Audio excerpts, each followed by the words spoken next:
Om. Gayatri Mahamantra with your back straight. Om Bhuribhuvah Swaha Tatsaviturvarenyam Bhargo Devasya Dhimahi Dhiyo Yona Prachodayat. We come upon today the part 6 of the ongoing series upon Gayatri Mahamantra. Let us reiterate in the light of our practice of Gayatri Mahamantra so that we do not become oblivion with the flow of the ongoing series. The practice and its few aspects must be reiterated. Now you are ready for the japa. There may be certain questions still in your mind. Let us resolve them once again. The japamala, if you practice with the mala, that is the rosary, then in that case it has to be either of tulsi or of chandan. And in case if you want to practice your japa with the count on time, then of course it's a different aspect wherein you must at least have once a count upon the number of mantra that you're able to japa as a japa, incantation, and then according to that set the time so that you know if I practice for about 5 minutes, roughly this is the number of japa that I accomplish. Now beneath you, the sheet has to be determined. It has to be either kusha, that is the grass. We very well know that in India, kusha asan, or it has to be a sheet of a cotton cloth.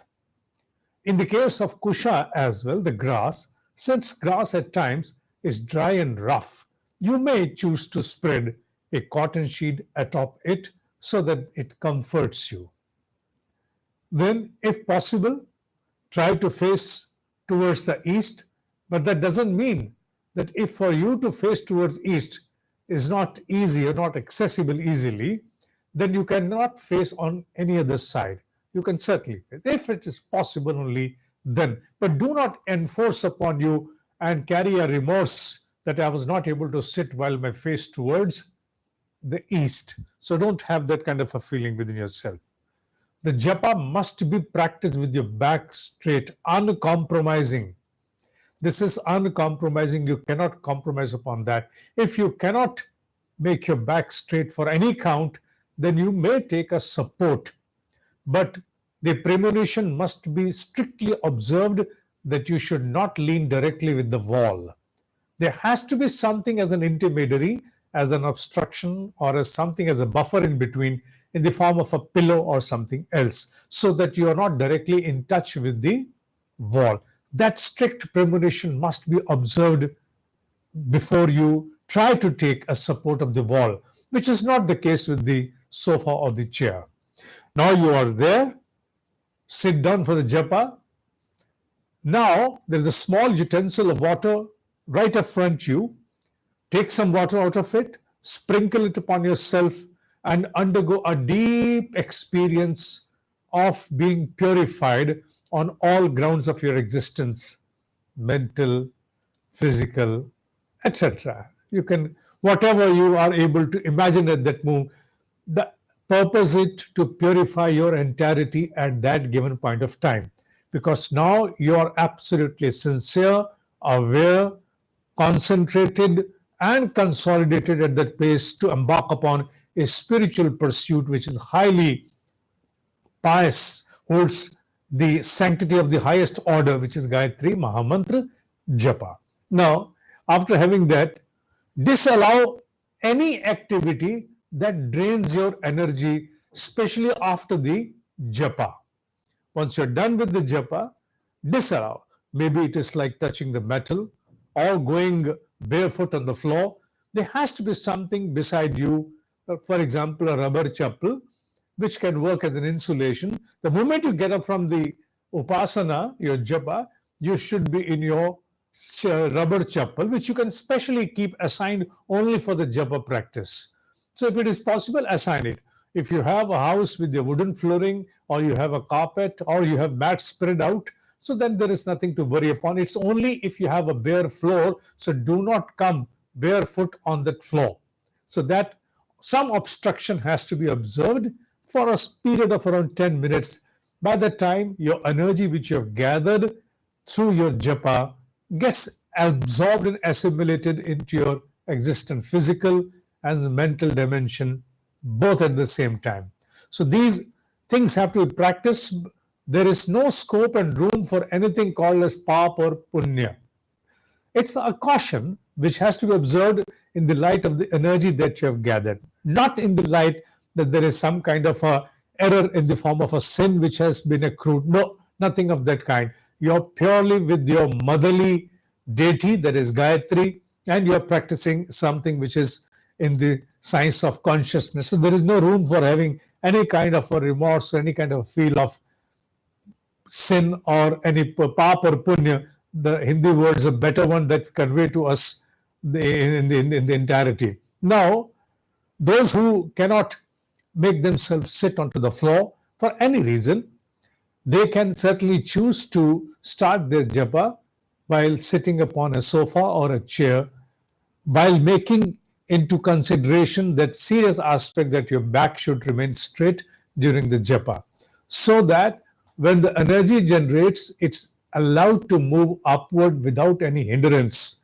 The subtle nerves, both beside your backbone, must be unobstructed without any restriction. So that caution must be observed well, whether you sit onto the floor or you sit upon any seat like sofa or a chair.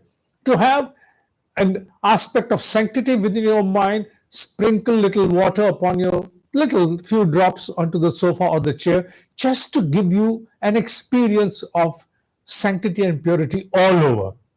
Not that your few drops of water are going to change anything into the constitution of the sofa or chair, but yes, it is certainly going to matter within you that I am well prepared about this particular practice for which I hold the absolute sanctity within my own self.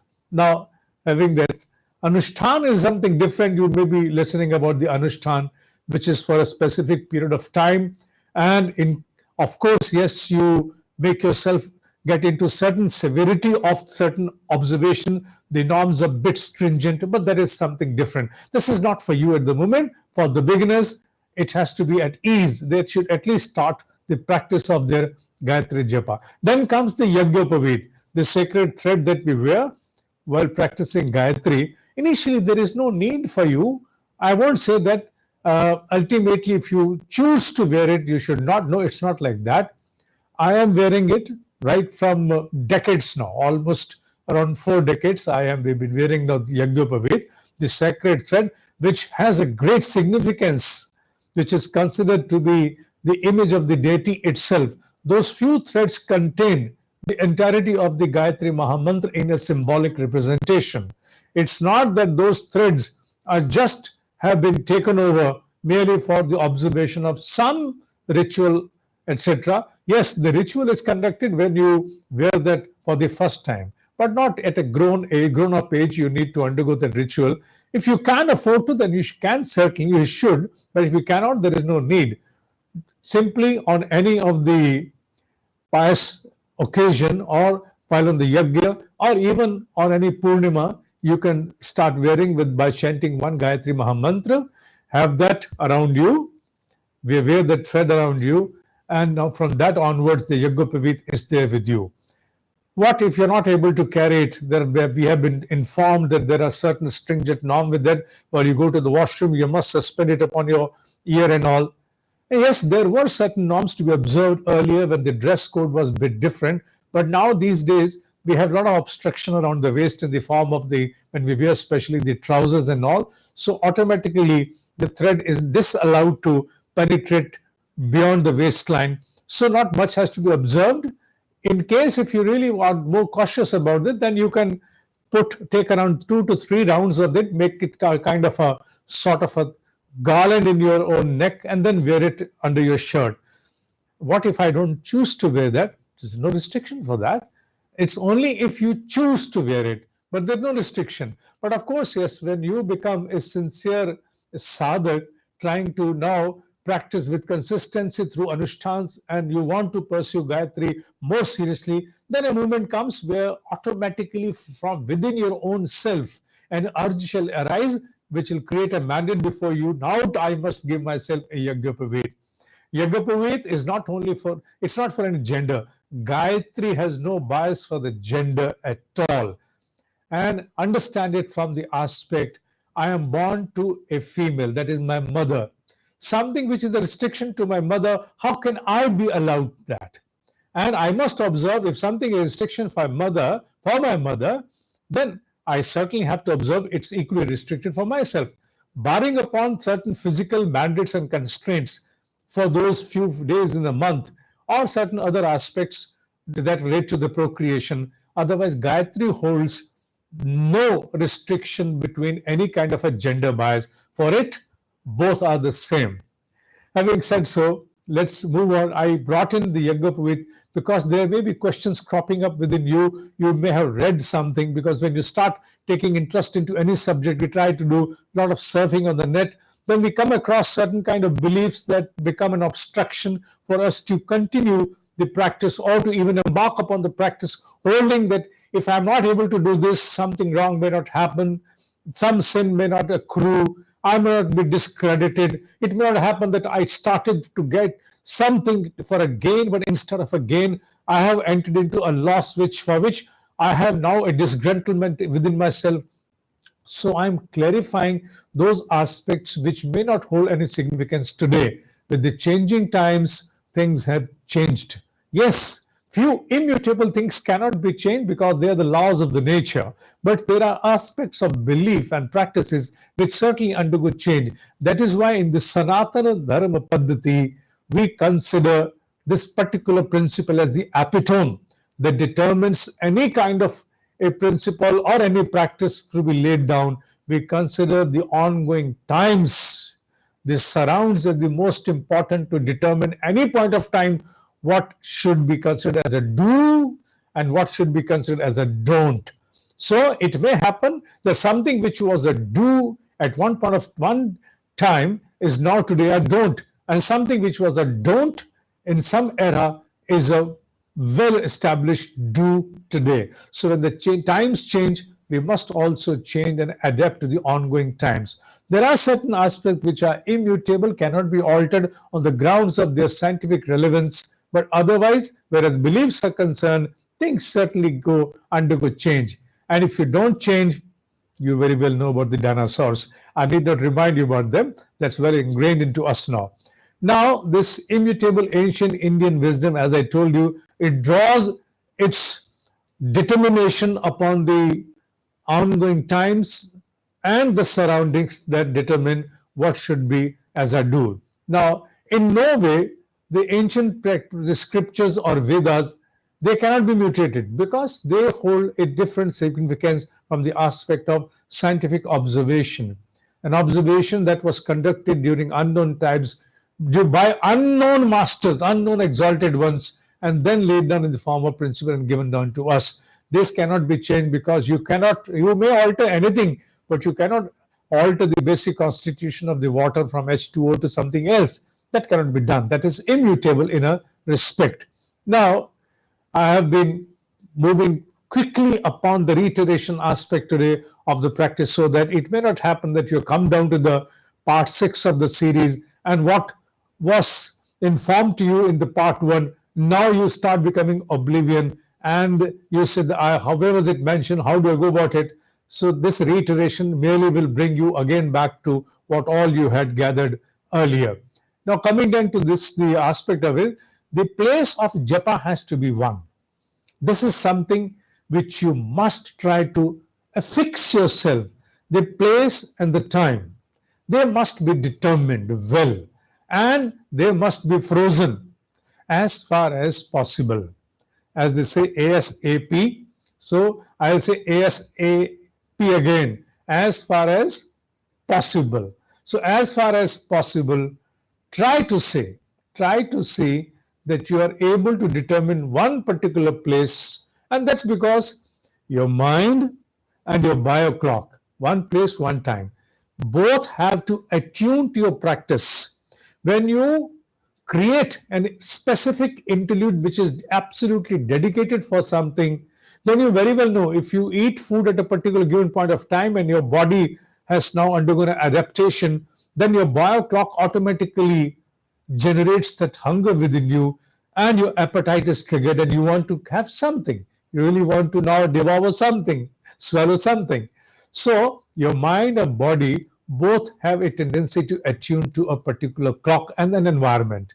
So having said so, your environment and the clock, the body and mind, both have to be determined. This is from your aspect, which is you as an individual. But there is another subtle aspect which has been informed by the masters that if you continuously practice Gayatri Japa, the kind of communication which you're trying to establish with the subtle dimension thereby also draws upon you certain subtle entities. Don't carry that word entity much deeper into you.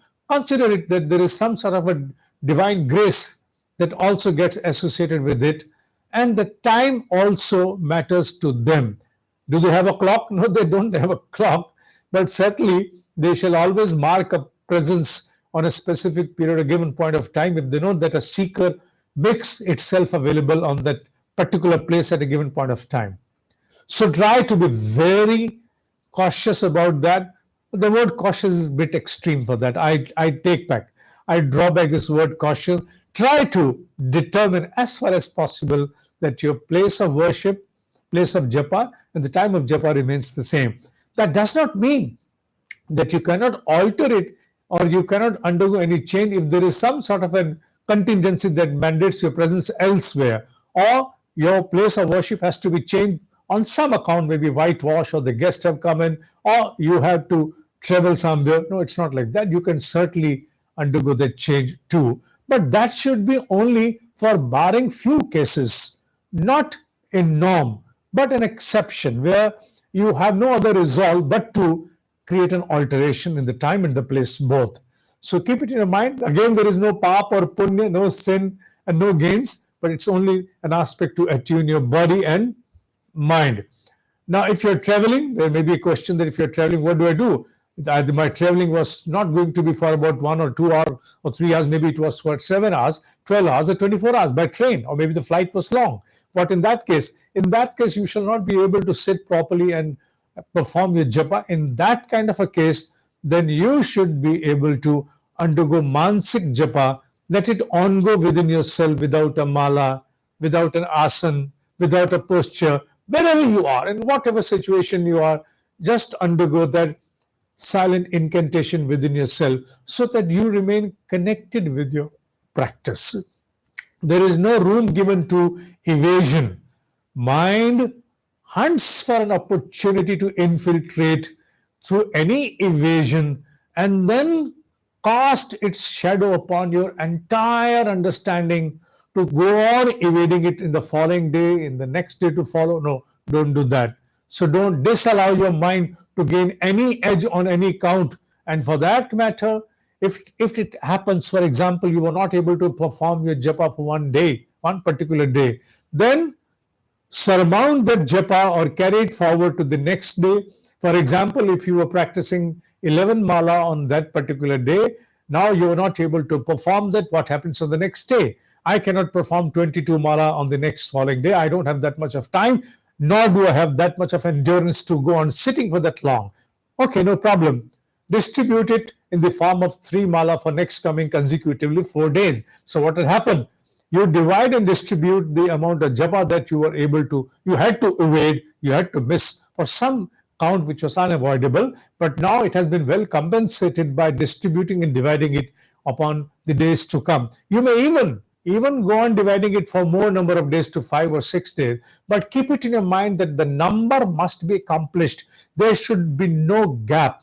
What happens if you're not able to pay any installment? Then what happens? Does it mean that no installment was paid? If you skipped an installment for your loan for any matter, despite of the reminder from your bank, so does that mean that once not given is gone now? No, it does not evaporate. That amount has to be certainly paid. But in case of the or the worldly affairs, it has to be paid with some penalty. But in the spiritual parlance, no need for the penalty, but at least you have to accomplish the japa so that your mind is very well ingrained and informed that, look, you have no room for evasion. It does not matter that there was an omission for one particular day for some count which was unavoidable. That does not leave any room for you to go on stretching yourself into the days to come, so that you thwart my practice and discipline to observe Gayatri Japa, for which I have gathered a lot of energy within my own self to now retain myself with the practice of Gayatri. So having said, though, I have almost tried to touch the salient aspects of your practice which have to be observed by any beginner. There may be certain things which keep coming to your mind. There may be aspects. I'm going to touch other aspects also, which probably would again concern your questions about the mantra being blocked as a kilit, or the mantra not unless you have a diksha. It's all these aspects shall be taken. Do not worry. Whatever is the necessary that has been informed by our Brahm Rishi, the entire information, every single bit of the information that I share with you, barring few other illustrations or certain aspects which are merely for the sake of explanation, are the borrowed ones from my great exalted, my own master. Every bit of this knowledge owes its existence to him. Through him, the light has been passed upon to me and many more like me, those who are going on and continuously sharing such knowledge with people at large. Having said so, more in the next part of this series. Share it with the like-minded ones if you feel like. Not that I'm insisting you to share it, but if you feel like it's worth sharing to someone who's like-minded, only then. Don't enforce it. These videos, these recordings cannot be made viral. Nor they can and nor they shall. Nor they shall. They shall only be confined to those few seekers who have now stepped upon a certain evolutionary ladder where from now they want to plunge into the next dimension. Having said so, enough for the day. Om hi satya hai. Om hi satya hai. Om hi satya hai.